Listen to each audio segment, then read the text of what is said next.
mari revient à la maison avec une excellente nouvelle, mais à peine entre-t-il dans la pièce qu'une dispute éclate avec sa femme, car elle était en plein appel professionnel, et lui reproche de l'avoir interrompu devant leur aide ménagère.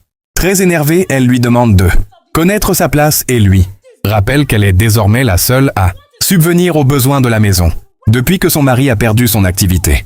Elle va même jusqu'à le gifler et lui dire qu'un homme qui ne nourrit pas sa famille ne mérite aucun respect. Pourtant, le mari essaye de lui expliquer qu'il était justement venu lui annoncer une bonne nouvelle, mais elle refuse de l'écouter. Tu veux apprendre à créer ce genre de vidéo? Abonne-toi et envoie-moi un message sur WhatsApp, le lien est dans la description. Finalement, il lui révèle qu'il vient de recevoir une proposition d'investissement de 500 millions de Naira pour relancer son entreprise.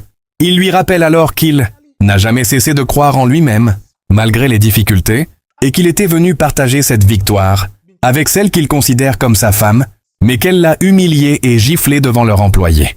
Il lui annonce également qu'il compte désormais lui rembourser tous ceux qu'elle a dépensés pour la maison et qu'il ne veut plus qu'elle utilise son rôle de personne qui gagne de l'argent pour le rabaisser.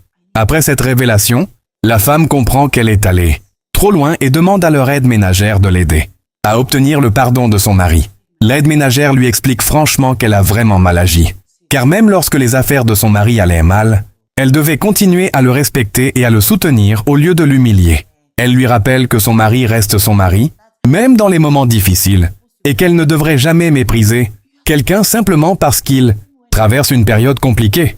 La femme reconnaît finalement qu'elle s'est perdue dans toutes les responsabilités qu'elle portait depuis des mois et qu'elle a laissé la colère prendre le dessus. L'aide ménagère lui conseille alors de ne pas envoyer quelqu'un demander pardon à sa place, mais d'aller elle-même voir son mari, de reconnaître sincèrement ses erreurs et de lui promettre de ne plus jamais le